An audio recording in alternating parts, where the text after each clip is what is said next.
Hello, আসসালামু আলাইকুম। আমি মোহাম্মদ আব্দুল্লাহ আল মামুন। আইটেক বিডি চ্যানেলের পক্ষ থেকে আপনাদেরকে স্বাগত জানাচ্ছি। দেখুন, আজকে আমরা VLOOKUP ফাংশন নিয়ে কাজ করতে যাচ্ছি।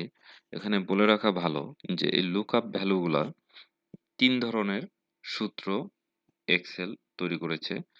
তার মধ্যে VLOOKUP, HLOOKUP, XLOOKUP এই ৩ ধরনের আ ফর্মুলা দিয়েই আমরা কাজ করি। এখন প্রশ্ন হচ্ছে VLOOKUP টা কি? HLOOKUP টা কি? এবং XLOOKUP টা কি?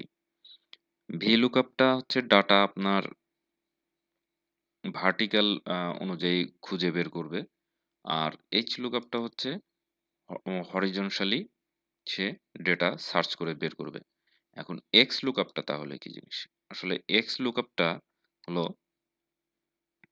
একটা উন্নত ধরনের ফাংশন বললেও একটু ভুল হবে। কারণ হচ্ছে মূলত HLOOKUP টা XLOOKUP টা হচ্ছে VLOOKUP এবং HLOOKUP এরই একটা আপডেট ভার্সন। এবং সম্ভবত এই XLOOKUP সূত্রটা আ ২০১৬ ভার্সনের আগ পর্যন্ত অন্য ভার্সনগুলোতে দেয়া নেই। যেমন আমি দেখতেছি আমার এটা ২০১৩ র ভার্সন। কিন্তু এখানে XLOOKUP এর সূত্র নাই। কিন্তু যদি আমি HLOOKUP দেই, দেখুন HLOOKUP চলে আসছে। কিংবা যদি আমি VLOOKUP লিখি, VL দিলে পরেই চলে আসছে। তো যাই হোক, আজকে আমাদের মূলত যে কাজটা সেটা হলো, এখানে আমার কিছু ডাটা আছে।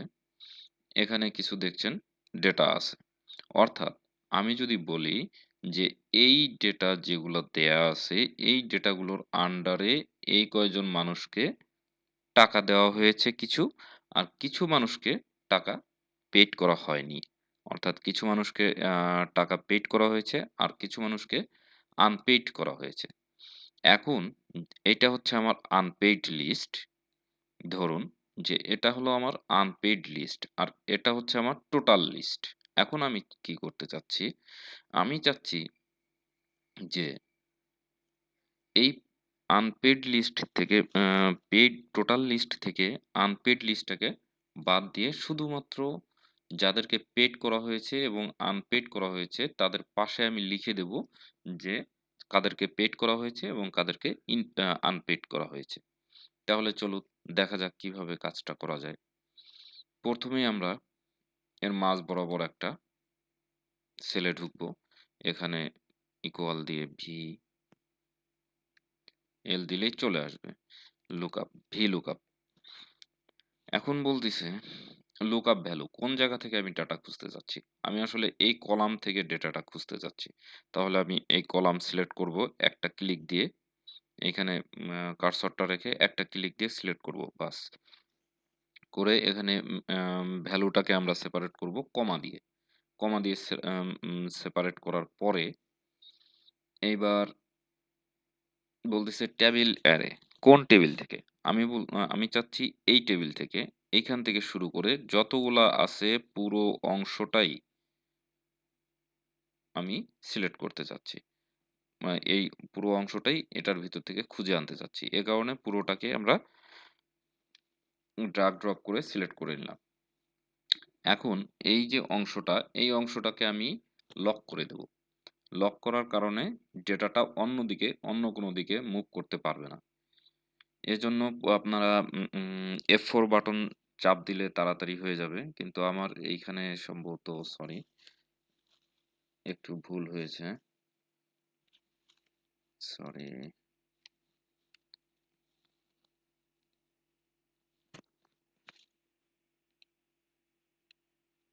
হ্যাঁ, এখানে আমরা ডলার সাইনটা সামনে দিয়ে দিব। আর প্রত্যেকটার সামনেই দেব ডলার সাইন।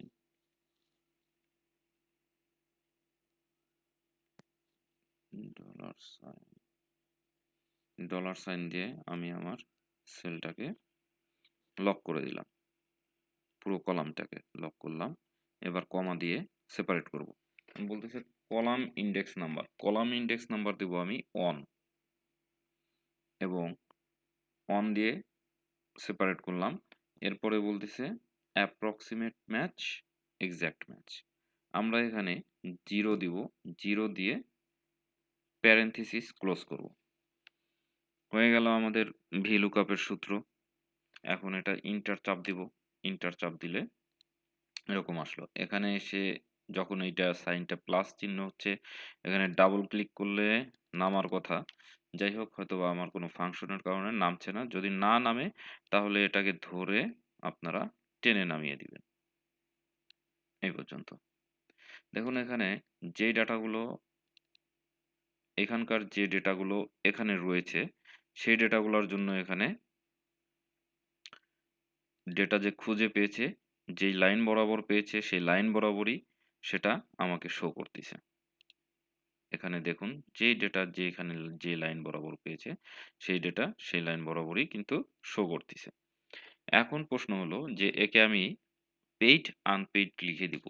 এখন এখানে ধরুন ডেটা আছে ৩০০০ বা ৫০০০। এই ৫০০০ ডেটার ভিতরে পেইড আনপেইড লেখা একটা কঠিন ব্যাপার। তাহলে আমরা কি করব? পুরো অংশটাকে এখানে সুন্দর করে সিলেক্ট করব। উপরে একটা ক্লিক করে এরপরে ফিল্টার অপশনে যাব।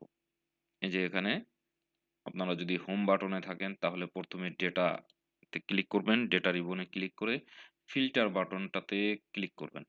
ক্লিক করলে এখানে একটা ড্রপ ডাউন মেনু সৃষ্টি হবে। এখন এই ড্রপ ডাউন মেনুতে ক্লিক করে সিলেক্ট অল বাটন দিয়ে সব তুলে দিন। তুলে দিয়ে আমি শুধুমাত্র এন বাই এ যেই লেখাগুলো আসবে সেই লেখাগুলোকে শো করতে যাচ্ছি।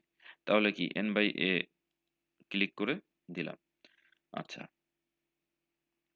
এখানে তার মানে দাঁড়াচ্ছে যে এন বাই এ যেগুলিতে আছে সেগুলো সেই ডেটাগুলো আমার পেইড করা হয়েছে।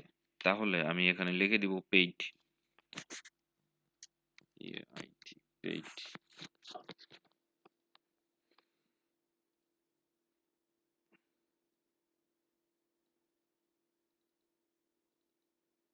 নামছে না।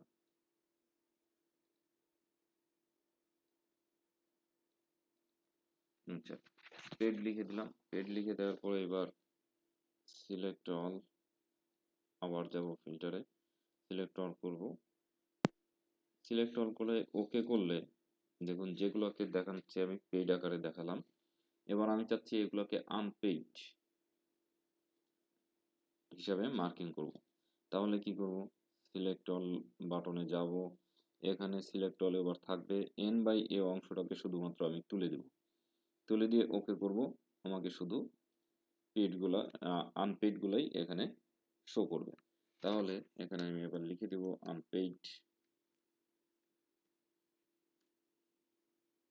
এটা কপি করব।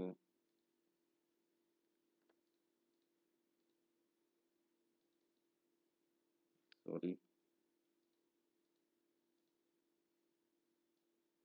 আমি এখানে ড্রাগ ড্রপ করে বসিয়ে দেব। বাস, এবার আমি ফিল্টার অপশনটা তুলে দেব। দেখুন এখানে আনপেইড পেইড দুটাই শো করছে। এখন সিম্পলি আপনি যেহেতু আপনার ডেটা ইউজ করা হয়ে গেছে এই অংশটা, তাহলে আপনি এখন তুলে ফেলুন। তুলে ফেলে অথবা মুছে দিন, কিংবা আনপেইড যে অপশনটা আছে সেই অপশনটা এখানে পাশে লাগিয়ে দিন। তাহলে আপনার কাজ হয়ে যাবে। আচ্ছা, আমি আরেকটা জিনিস একটু দেখাতে চাচ্ছি, সেটা হলো ডেটা ফরম্যাটিং। দেখি সেটা হয় কিনা। আমি প্রথমে এই রোটাকে সিলেক্ট করলাম, ডেটা ভ্যালিডেশনে আসি, ইনপুট মেসেজ, ডেটা ভ্যালিডেশন না, এটা হচ্ছে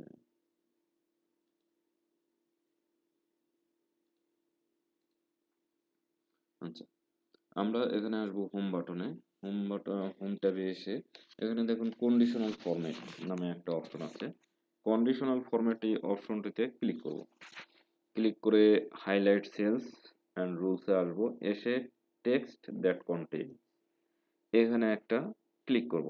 ক্লিক করে আনপেইড, আনপেইড যে কথাটা লেখা আছে আমি চাচ্ছি এটার জন্য একটা মার্কিং হবে।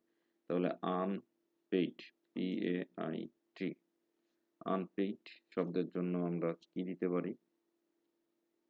রেড, ইয়েলো, ইয়েলো সাইন দিতে পারেন, অথবা লাইট রেড দিলে দেওয়া যেতে পারে। লাইট রেড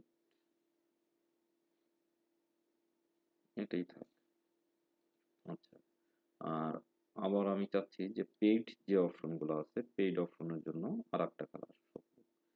সেক্ষেত্রে আমরা কি করব, পেইড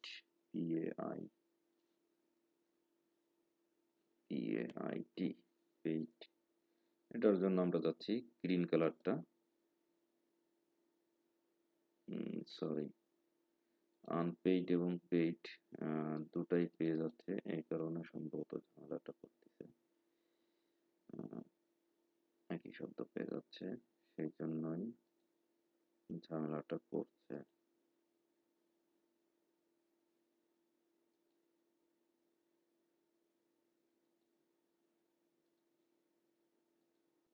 পেইড যেগুলো আছে সেগুলোর জন্য আলাদা থাকুক এবং আনপেইডের জন্য আলাদা হোক। এবং পুরো অপশনটাকে যদি আমি অন্য একটা কালার দিয়ে ফিল আপ করি তাহলে হয়তোবা সুন্দর দেখাবে। পেইডগুলোকে আমি এই সেল দিতে পারি, সেক্ষেত্রে এখান থেকে সিলেক্ট করি, সিলেক্ট করে গ্রিন কালার দিয়ে দিই। ওকে, পেইড এবং আনপেইড এখানে ডেটাগুলোকে আমি সাজালাম। এই পর্যন্তই ছিল আমাদের ভিডিও মূলত।